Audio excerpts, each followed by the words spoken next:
ओम ओम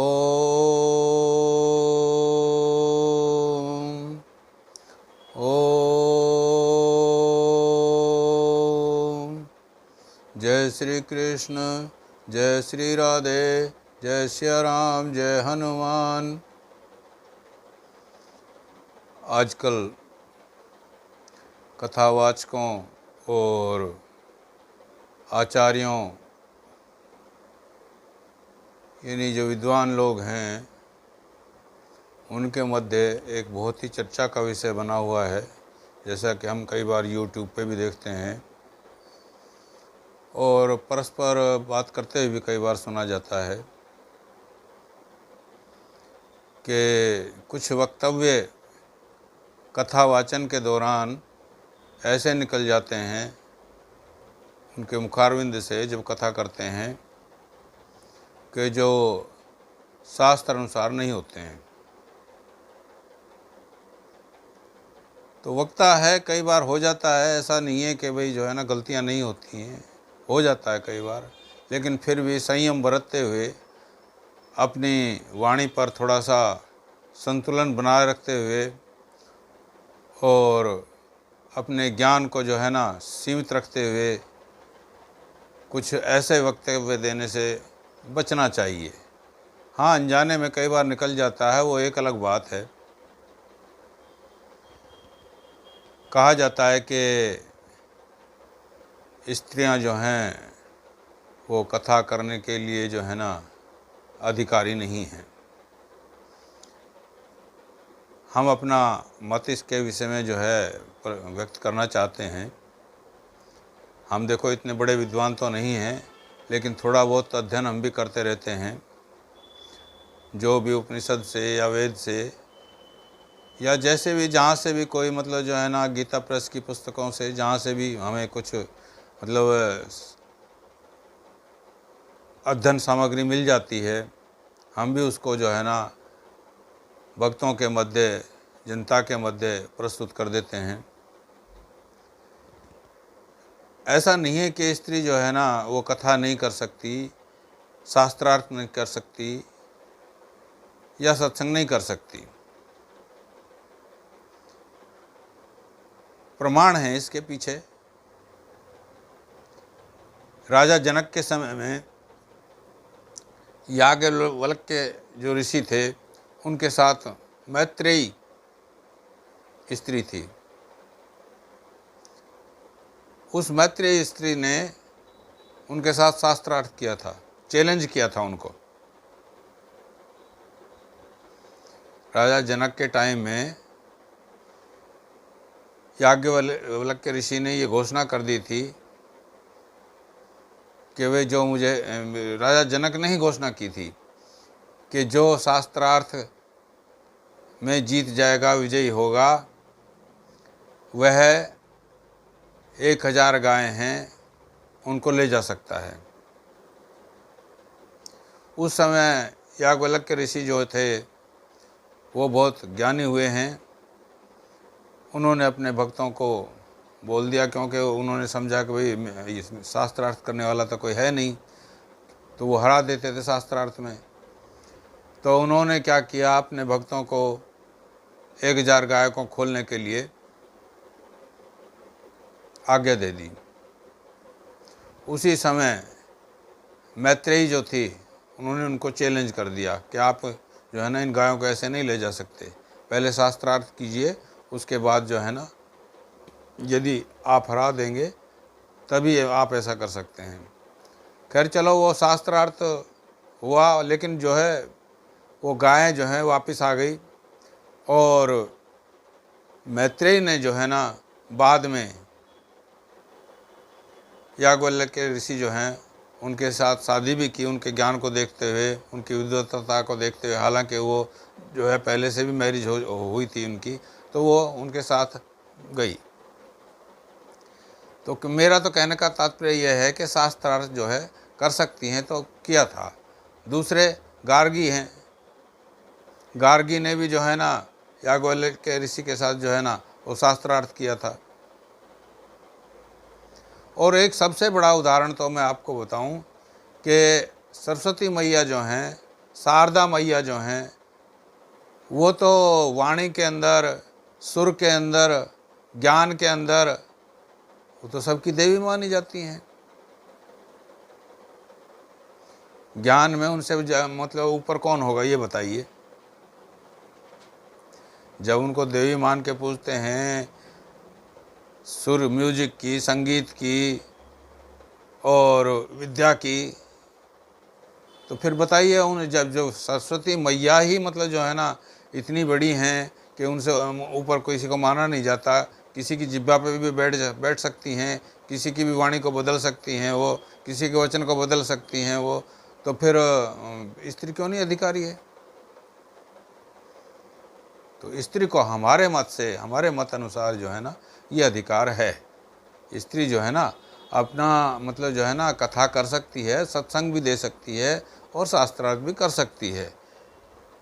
अपने बच्चों को जो है ना लायक बनाने के लिए मतलब जो है ना बहुत कुछ किया है। अब जैसे शिवाजी, मराठा शिवाजी हुए हैं, उनकी माँ ने मतलब कैसी कैसी शिक्षाएं उनको दी हैं, हैं? प्रहलाद भगत को उनकी माता ने कैसी कैसी शिक्षाएं दी हैं। तो बहुत सारे उदाहरण हैं। ऐसा नहीं है कि मतलब जो है ना भाई स्त्रियां जो है ना ज्ञान नहीं रखती हैं या स्त्रियां जो है ना कथा नहीं कह सकती हैं। तो कहने का तात्पर्य हमारा तो यही है। देखो अब आगे जो है ना, अब आचार्य आजकल क्या कहते हैं क्या नहीं कहते हैं, मेरा तो अपना मत यही है कि भाई जो है स्त्रियां अपनी कथा भी कर सकती हैं, शास्त्रार्थ भी कर सकती हैं और सत्संग भी कर सकती हैं। हाँ, एक जगह मुझे थोड़ा सा मतलब जो है ना अनुचित लगता है कि जब वो रजस्वला होती हैं तो रजस्वला के दौरान जो है ना वो अशुद्ध हो जाती हैं। तो अशुद्ध होने के समय ये जो है ना ये कथा वगैरह, सत्संग वगैरह करना जो है ना ये उचित नहीं होता है। तो इसके अंदर जो है ना अशुद्धता के दौरान, उस पीरियड के अंदर, जैसे 3 दिन का समय होता है, रजस्वला होती हैं स्त्रियां, तो उस टाइम रजस्वला स्थिति के अंदर उनको कथा या सत्संग से, शास्त्रार्थ से बचना चाहिए। इस प्रकार की जो कथाएं हैं, किसी भी प्रकार की मतलब चाहे किसी भी मतलब चाहे भागवत कथा हो या रामचरितमानस हो या महाभारत हो, जो भी कथाएं हैं जो आजकल चल रही हैं, वैसे तो कथाएं आजकल जो है ना एक पैसा टाइप हो गया है। हम देखते जा रहे हैं कि मतलब क्योंकि अब सब कुछ काम पैसे से हो रहा है। जो उद्देश्य था कथाओं का वो तो आहिस्ता आहिस्ता आहिस्ता ख़त्म होता जा रहा है। लेकिन फिर भी यह है कि जब रजस्वला होती है स्त्री तो उसको उस टाइम इन कथाओं से, सत्संग से बचना चाहिए। एक स्त्री तो जो है ना वो निर्णायक की बन गई थी उसके अंदर। जो शंकराचार्य जी थे, वो उपनिषद के जो है ना महान ज्ञाता थे, उन्होंने जो है ना वो शंकराचार्य शास्त्रार्थ के अंदर सभी को जो है परास्त कर देते थे। एक बार वो जो है ना बिहार के अंदर मंडन मिश्र थे, उनके वहाँ भी पहुँच गए। शास्त्रार्थ जो है वो करने के लिए उनकी बात हो गई। तो मंडन मिश्र जो है उनसे शास्त्रार्थ करने लगे। तो मंडन मिश्र जो है वो कर्म के बारे में, दुखों के बारे में, संसार के बारे में जो है ना वो अपना मत प्रकट कर रहे थे। और शंकराचार्य जी जीव, परमात्मा, आत्मा ये सब एक हैं, ब्रह्म के बारे में वो जो है ना इस टाइप से जो है ना उनको, और मंडन मिश्र जी जो हैं अंत में उनसे हार गए। और हारने के बाद जो है ना उन्होंने अपनी जो शर्त थी, शर्त अनुसार उनका शिष्य बनना स्वीकार कर लिया। वहीं उनकी जो स्त्री थी भारती, भारती ने कहा कि अभी हारे नहीं है पूर्ण रूप से, क्योंकि स्त्री भी जो है ना गृहस्थ के अंदर स्त्री जो है ना वो भी अधिकार रखती है। तो मैं भी आपसे शास्त्रार्थ करूंगी। शंकराचार्य से वो भी शास्त्रार्थ करने के लिए तैयार हो गई। शंकराचार्य जी ने जो है उनको बोल दिया कि ठीक है आप भी कर लो। तो शास्त्रार्थ के लिए जब वो बैठे, समय आया तो शास्त्रार्थ उनका चलता रहा। अब क्या था कि भारती ने सोचा कि ये तो बचपन से ही ब्रह्मचारी हैं, इन्होंने गृहस्थ जीवन तो कभी जिया नहीं है, तो इनको जो है ना काम शास्त्र के बारे में अंदाज़ा लगाया उन्होंने कि इनको ज्ञान नहीं होगा। तो भारती ने काम शास्त्र के बारे में ऐसे ऐसे प्रश्न पूछ लिए कि काम कैसे उत्पन्न होता है और काम कौन कौन से अंगों से उत्तेजित होता है।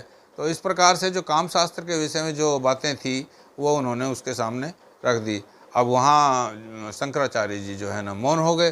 वो कहने लगे कि भाई जो है ना मैं क्या जवाब दें अब वो, क्योंकि उन्होंने मतलब काम शास्त्र के बारे में तो मतलब हालांकि वो जानते भी होंगे, लेकिन क्योंकि सन्यासी थे इसलिए उन्होंने काम शास्त्र के बारे में उस टाइम उचित नहीं समझा और कहने लगे कि मुझे 1 महीने का समय चाहिए।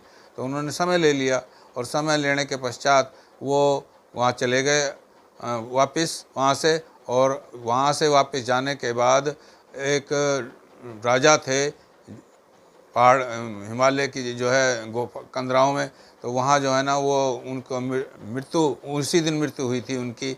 और मृत्यु में देख करके अपने भक्तों के साथ हो गए और उनके शरीर में प्रवेश कर गए वो अपनी जो है ना योग शक्ति से, और अपने शरीर को बाहर ही रख दिया। और जो उनके भक्त थे कि भाई जो है ना मैं जब तक आऊँ नहीं तब तक आप वहीं रहना। तो वहाँ उनके शरीर में प्रवेश करके और वो राजा जीवित हो गए। और वहाँ उन्होंने जो की जो विद्या थी, काम शास्त्र की विद्या थी, वो वहाँ उन्होंने प्राप्त कर ली। और उसके बाद वो आए 1 महीने बाद और जो है ना कहने लगे कि अब मैं तैयार हूँ।